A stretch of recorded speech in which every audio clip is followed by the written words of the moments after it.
Good morning, everyone. I'm so happy to be here. Such a pleasure to be among so many people who believe in innovation, who've participated in innovation, and are really looking at the future of this country. Often I'm in rooms where I'm amongst promoters who have built things in the past 30, 40 years. And often we are told by groups like yours that none of us in the room are going to survive the next 30, 40 years. So I'm very happy to straddle both these worlds because I do believe that the past is not always an indicative of the future, indication of the future. Having said that, in healthcare, there are some very interesting trends and learnings from the past that I think will truly go into the future. So, as mentioned, Metropolis journey, I've been building the company now for about 25 years. I started, yes, when I was very young. I was 21 years old, and we had a single lab.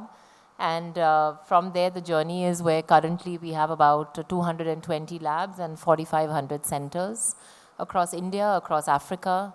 We're the number 2 player in India, the number 1 player in Africa, in about 5 countries. And most importantly, all these numbers are okay.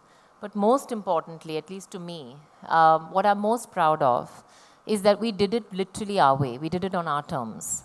And what do I mean by that? Is, at the end of the day, every industry has push and pull. And each of us as operators, as builders, have a choice to make and trade-offs to make. And one of the very clear choices that I made for the organization early on was to say that we are not going to follow the easy way of building this organization. What is the easy way? Is that you set yourself up, you find a way to incentivize the customer around you financially and get business. Now you'll say, what's wrong with that? In healthcare, there is something wrong with that because fundamentally, it's considered to be unethical to incentivize your customer. So how do you go about building an organization where you cannot commercially incentivize your customer? And you truly have to build a product or service that is so good that people are forced to send business to you. And that's the journey that we've lived the last 25 years, where we said we will not take the unethical route, we will take the slower, harder route, but we will do it in a way that's the right way and that we believe that we can be proud of at the end of the journey. So what's interesting is that, we're obviously going through one of the most transformative decades in healthcare, right? Where you're going to see biology, technology, and patient care really come together in this most fantastical way and how it's going to change. We'll all agree the healthcare journey in India is probably better than most other places. I mean, today, if any of you ever fell sick in the US or the UK, you'll be praying and hoping that you were falling sick in India instead. Because the kind of access that you will get being in a certain income group, the kind of quick availability of doctors, of care, of immediate responses, of relationships that will come to play is quite amazing, which I can promise you doesn't happen in most countries outside. But there are still parts of the journey that are quite broken for the patient, right? There are parts which just don't work. And those are the problems that we really have to solve into the next 30, 40 years. I think if you look at where we're going to go, we're going to see AI hopefully predicting diseases before the symptoms come. Today we are very reactive to our bodies, right? When symptoms come, we then say, oh my God, I'm sick, and we go and do something about it. A time when actually we are able to find out what's happening in our body before the symptoms hit. And I don't mean just by a health checkup once a year, but on a real-time, ongoing basis. Secondly, when we want to go and get treatment, how is our body going to tell us genomically what is going to work best for us? Right? Today, what do we do? We fall sick, we get a diagnosis, we go to the doctor, and the doctor experiments. The doctor, through their own wisdom and knowledge, tries to understand what is really wrong with you and what treatment will actually work for you. But it is an experimentation. They'll try one drug, they'll see how your body responds. If your body doesn't respond well, they'll say, okay, try this other drug. And that's how the process takes time, and we land up unnecessarily ingesting drugs that often we don't need, and we land up ingesting drugs that actually impacts different organs of our body. So imagine a time that real-time AI or some technology could tell you what's going on in your body. Genomically, we would know exactly what treatment would work for you, And then you would have little tablets, which are like little robots that are put into your body, which go straight to the organ which needs to be impacted. Today, when you take a crocin or a combiflam, I'm giving a simple example, it goes into your tummy first. And from there, it then lands up impacting. You may want to kill the pain or reduce the fever, but it lands up impacting your kidneys, your liver, and all other organs as well. There will be soon a time where the drug delivery goes straight to the organ or the part of the body that you want to impact and doesn't hurt everything else in the body. That's the future that we are actually looking at. And what's needed for all of this to happen? AI has to clearly develop. For all the talk about AI in healthcare today, the use cases, at least in India, are still slow. You'll find in the US, things are still moving ahead much more rapidly, where you are finding a fair number of X-rays, up to 7 years of an experienced radiologist. So it's sort of the more low-end X-rays are being done today, but at least the screening is being done by AI. And any cases which are borderline are being kept for a human intervention into it. They're looking to do the same thing for a CT lung. They're looking to do the same thing for prostate cancer, looking to do the same thing for many such things, which are very human intensive and time and manual linked. So there are going to be lots of use cases for it, but we need to do it in a very sustainable and in a very conscientious way. Because when you're dealing with life and death, you can't experiment with technology freely. You have to validate those systems enough that when you break them into the real world and you're actually dealing with real patients, your mothers, your fathers, your children, your aunts and uncles, you wouldn't want something experimental. You would want something that's 100% sure, not 99.9% sure. And that's the journey that all of us have to traverse before you're able to really use AI in a big way in healthcare. Also in AI, you're finding that all the data models that are being used are obviously used from the countries where the innovation is done. So if the innovation is done in the US, you have the data sets from the US. Now, just to give you an example, when any of you get a lab test done from Metropolis, your reference range that you find is not a US reference range. We have curated Indian reference ranges that are useful for your body. Because an Indian physiology is very different from an American physiology. For example, an Indian woman, in the US, for example, if you're less than 12, in a hemoglobin, it's considered anemic. Now in India, it'll be hard to find women who are more than 12. So the cutoff for Indian women is 10.5. So if I was to use the US reference range, every one of our women would be anemic. But if I was to use the Indian reference range, considering what we eat, you will find a very different skew. So we've curated them for India. The same way, when you're using AI data sets, you can't pick them up just from the US physiology and use them. You have to curate India data sets that are going to be valid for our Indian patients. So AI, therefore, is going to be, as we know, a journey. It's not going to be a leap, which is going to suddenly people are going to start producing AI-linked diagnostics or treatment. It's going to be you start with one test, you test it, you validate it, you evolve it, you get sure of it, then you move to the next test. It's going to be sequential and slow. But coming to the evolving landscape of healthcare innovation, I'm seeing 3-4 trends that are going to really play out. One, obviously, as we know, we're going to move from a reactive healthcare to a proactive or a preventive or a predictive healthcare, right? Now, I just want to let you guys know, for all the people who are believing that today predictive healthcare is possible, let me just break the ice for you. It's not. Very simply.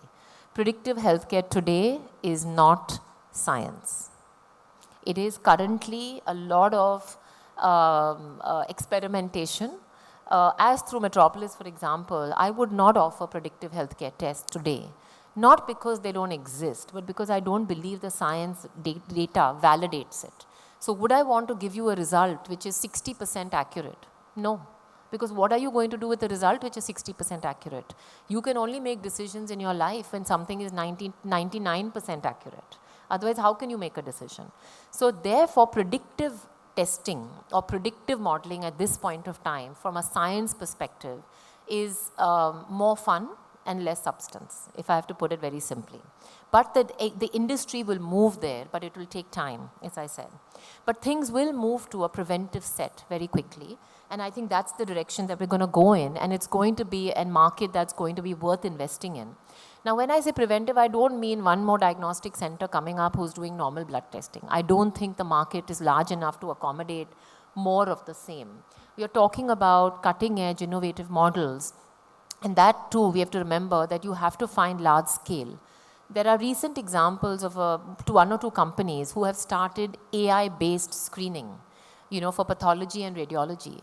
And I can tell you the outcome of it, while it's been new and exciting for the top 0.1% of our society, the capacity utilization of those centers is less than 10%. Right? Because you have to understand that today, 95% of healthcare is illness and not wellness. So it is people who get sick, who then go to a doctor, who then get tested, who then get treated. The number of people who are actually proactively, preventatively actually checking what's happening in their body, the market is less than 5% today. It's growing, and COVID has actually accelerated that. But 5 is not going to become 30 overnight. 5 is going to gradually keep moving up as we go year by year, but it's going to have to be done a smart way. So when you're looking at business models to invest into, you got to find that it's not only something which is amazing and astounding and fascinating and all of that, cutting edge, but clearly is adoption going to be quick or not? Because healthcare is a slower industry than most, and rightfully so, because doctors are dealing with life and death. Just because you go and propose some amazing, amazing model to them, doesn't mean they're going to grab it tomorrow and say, let me put it on all my patients. They're going to say, no, show me your validation, show me your study, show me the clinical trials, I'll try it on one patient. Then they may try it on one. Then the one, they may say, oh, I'm not happy with it, change this, change that. And that's the reason healthcare adoption and healthcare scaling takes so very long in our country.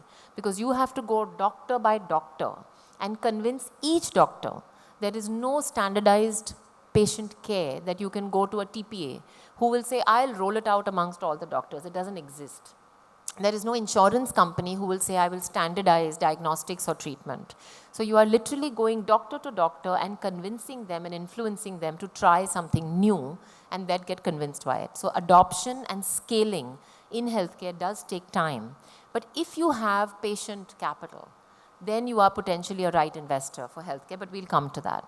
The second trend is obviously technology is going to continue to be at the core of healthcare.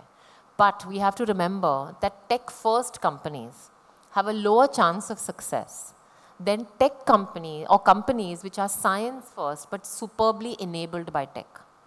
So there's a difference, right? You cannot just say, I'm going to be an aggregator, or I'm going to be a tech-first company and I'm going to succeed in healthcare. Your science and your technology have to be equally good. Your product, your service, and your tech have to be equally good. Otherwise, you don't stand a chance in healthcare. The third opportunity that I think is going to be fairly large is patients are becoming more interested in their health. Now, again, that what we are looking at is the 0.1% of India, but that will grow. Today, you are still finding the doctor is king, the doctor is the trustee, the guider, the mentor in all small markets of India. But you are seeing in the bigger markets of India, in Bombay, Delhi, Hyderabad, Bangalore, patients are beginning to get more interest in their own health, unfortunately. Patients' interest at this point of time is slightly superficial. It is more around performance or more around convenience. So for example, you'll see people going on different sites looking to see who will give me the cheapest price. You will see patients going and wanting to read a little bit about the test. But are they going deep into checking who's got good quality, who's not got good quality, who's accredited, who's not? You're still not seeing that level of informed consent. And therefore, your consumer, if you're building a D2C business, you have to remember, is not a very deep technical customer. Is a customer who's more focused on convenience and more focused on performance and functionality. So there are a lot of people who want to wear their Apple watches and check how many steps I did a day. It's performance linked. A lot of people who want to check, wear their whatever's called Whoop or whatever and check their sleep times per day. Again, performance linked. But very few people who are actually going into the technical side of science to check whether they are actually able to have a quality provider providing them the right thing. They usually go by word of mouth. But all of these interesting trends are going to lead to a lot of opportunities for you guys as VCs. And I just want to give you from my own experience 3 or 4 things that I think will help as you decide to make decisions. I mean, patient capital we all know. But it's not only patient capital. And what is patient capital? The typical 4-5 year private equity cycle or even the 7-year VC cycle may not actually work for healthcare. You may actually have to look at a 7 to 10 year cycle if you want to actually invest in an early stage company and actually see them scale. Because so patient capital is necessary, but besides patient capital is slow capital. The biggest mistake that VCs and PEs have made in healthcare in the last 10 years has been the fact that they want to deploy large sums of money and they are not connecting it to what is actually required on the ground. You have to remember that healthcare is not about capital. I mean, if you're building hospitals or you're building daycare surgeries where you need real estate, yes, capital slow capital is very critical as investors. The other thing which I heard you guys talk about a little bit was around not just capital but help. Now, what is the kind of help that you can provide? Are any of you experts on healthcare? I'm assuming the answer is no. So what is the kind of help that you can provide? Not just common sense of what can work, but actually what you can help with is help attracting talent. One of the biggest challenges that startups have obviously at a young age is the inability to attract good talent, and that actually slows them down. So your ability or help to attract talent can be more useful than your knowledge of what will work from a business model perspective if you are not an expert on healthcare. The other thing is to push the entrepreneur and push the founder to really think of a substance over buzzwords. I have a real problem with these buzzwords.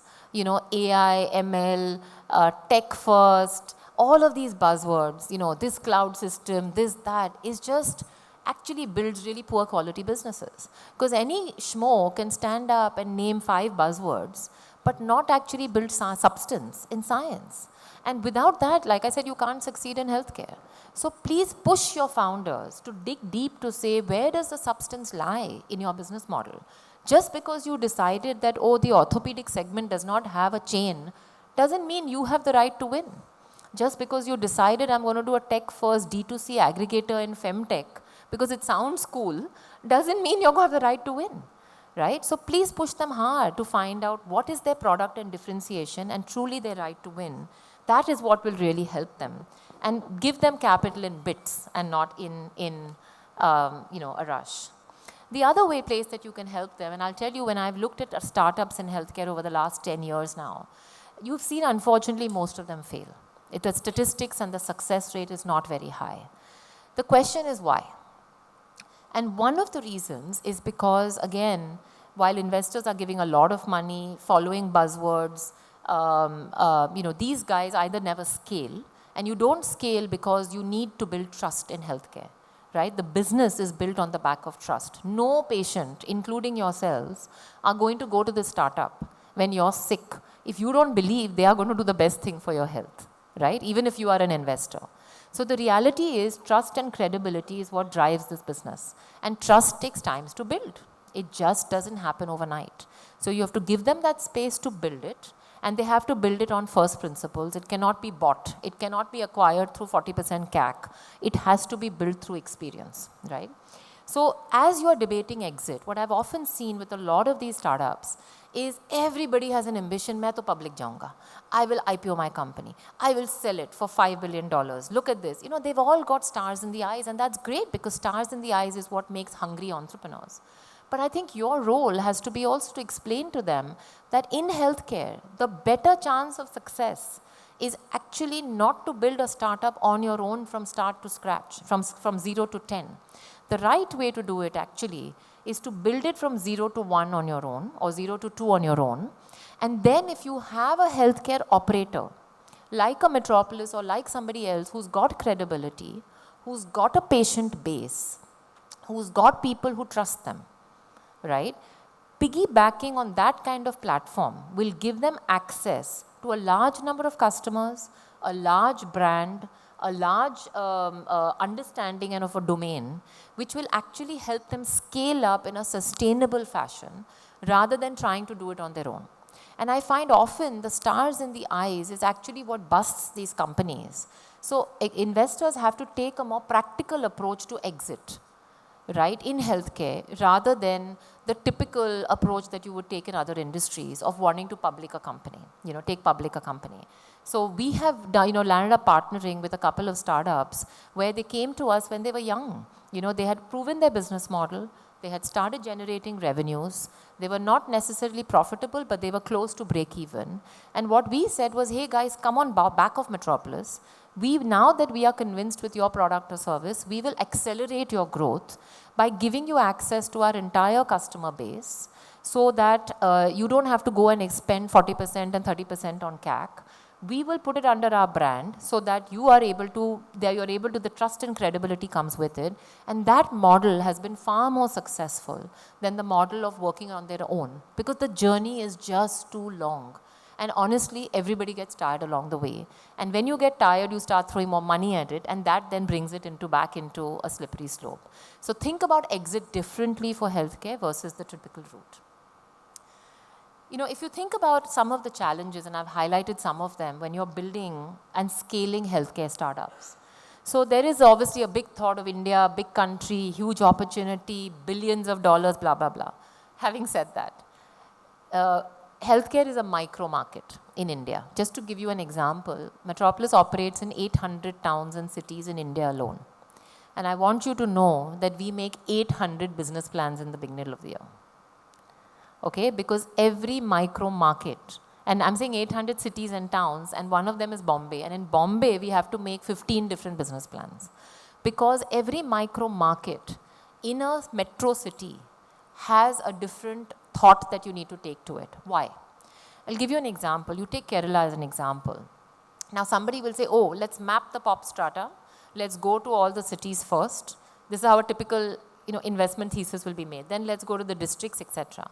But what we have not correlated, that in healthcare, the availability of talent and good quality talent is a very critical part of it. So you're not connecting it to pop strata. You're not connecting it to the size of the city. You're actually connecting to where the medical colleges are. So in a Kerala, before going into Cochin, I will instead go into Trichur. Because Trichur has maximum medical colleges in the area, and therefore availability of talent is high, and therefore the cost of talent is low. So the way you look at healthcare will have to be different from even your business modeling. Give you another example, go back to Kerala. For example, in some states, Kerala and Karnataka, in some states like in Karnataka, in Bangalore, I don't know how many people here are from Bangalore, I'm assuming quite a few, right? You'll see in Bangalore, there are not that many retail collection centers that you go to from a pathology diagnostic standpoint. Because the patient trend in Bangalore is to go to hospitals. For whatever reason, there is a concept in the Bangalorean's mind that I will do it at home, if I can, so I don't have to sit in traffic, or I will go to the hospital close to my house. So you'll find the retail centers actually are not so successful. And this is not only for Metropolis, across the industry. But if you look at other states, the retail centers are super successful. So every city has its own unique strategy that you have to apply, which you have to learn if you're new in the industry. And every micro market has to be treated with personalized approach rather than a cut-paste, I'll approach it to all of India thought process. Then obviously healthcare brings its own regulatory complexities, right? You now have the Data Protection Act, which the government has introduced. You have many other local licenses which you have to pursue. We are all, by the way, just surprised. We just did a compliance report for the industry. And we discovered, and EY made a whole compliance report for us on diagnostics and hospitals and insurance and all of that. And to the hospital's surprise, they identified, I'm going to put a dash. If anybody can guess this number, I'll give you an amazing reward. How many compliances does a hospital have for a single hospital? Can anybody guess this? Anybody? Just throw out a number. Okay, sorry, but all wrong. 5,400. Now, when we put this report to the hospital guys, and we said, guys, they were like, what? We didn't even know there existed 5,400. How can you track this? How can you be compliant? It's impossible, right? Because again, in every city of India, the rule and the state makes a different rule. So for example, in Madhya Pradesh, they may tell you that you have to go to the local CMO and register yourself with the local CMO, get an approval, and only then you can work. In other states, that doesn't exist. So every state and every district and every municipal corporation has different rules. Just to go back to a time during COVID, which was hilarious in hindsight. At that time, it wasn't so funny. But during COVID, one of our main labs is at Vidya Vihar at Ghatkopar. And we had another lab at Thane. where we were doing COVID testing for the city of Bombay. And I remember that I discovered, which I didn't know, there are 7 municipal corporations in Bombay, right? And suddenly, every municipal corporation became very possessive. So suddenly, we got a call one day from one of the municipal corporations, which was next to Thane, who said, you cannot take our samples to Thane to do COVID testing. We said, why? They said, no, we want it to stay in our municipal corporation. We want the data to stay in our municipal corporation. You cannot take it. So you won't believe for 15 days, there was no COVID testing in that municipal corporation. Because suddenly they got possessive about not crossing the border from one municipal corporation to the other. And that actually gives you an indication a little bit of healthcare and the micro market, right? So navigating the regulatory compliance and the patient trust is also something to think through. Expanding beyond tier 1 cities, tier 3, tier 4 cities look very exciting, and they are. But you have to keep in mind logistics is broken. There's not a clean supply chain. It's hard to transport materials. And you have to keep those things in mind as you're scaling across. Traditionally, we have seen most of the tech startups that have come into healthcare have landed up only working in the top 5 cities of the country. Because for them to go to smaller markets and create that awareness takes a huge amount of cost. So when you're building your thesis and your business plan of scaling up, please remember not only the micro market, the compliance, but the fact that it's very hard to go and learn each new market. And therefore, keeping a focused number of cities you're in versus a very diversified number is easier from a scaling perspective. And the other thing which I just want to mention is around balancing how you look at value from healthcare and returns from healthcare.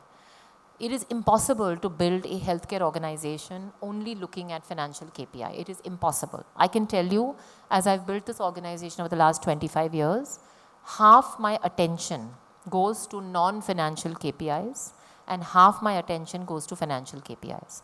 What are non-financial KPIs? Your quality indicators, your patient NPS scores, your operational talent attrition, right? The number of publications and academic papers your doctors write. These are the KPIs that come to my desk. You'll be surprised, right?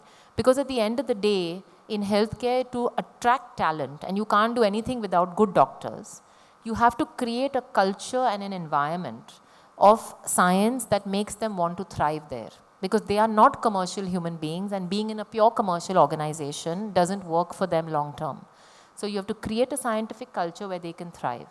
To create a scientific culture, you have to promote R&D, you have to promote academics, you have to promote publications. And that's the way you create that sort of environment. So balancing your impact and your outcomes on people's lives, along with financial ROI, becomes a very important way to measure the success of healthcare organizations.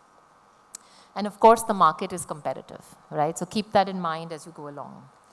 Just to summarize quickly, guys, there are a lot of opportunities out front. I think you're going to see whether it is in single specialty, in tech-enabled, femtech, many other areas, you're going to find great number of opportunities to invest in. Just to summarize few key takeaways, please look at healthcare as a balanced outcome of financial and impact on people's lives. This is the only way to successfully build. Keep science at the core. Very important, science first, tech second. Founders first, very important, but guidance on exit, guidance on attracting talent, guidance on scaling, guidance on working with scaled operators, all very important. Patient and slow capital. Don't give too much money. You will burn it. It will not come back to you. And it will bust the company as well. I'm personally very excited to see where healthcare goes in the next few years. And also partnering with lots of entrepreneurs on the ground. I not only mentor a lot of them, I work with a lot of them, Metropolis partners with a lot of them. So also very excited to potentially partner with you guys in the future. But all the best with it, and I'm always here for anybody who wants to ever chat about healthcare and the innovation side of it. Thanks so much.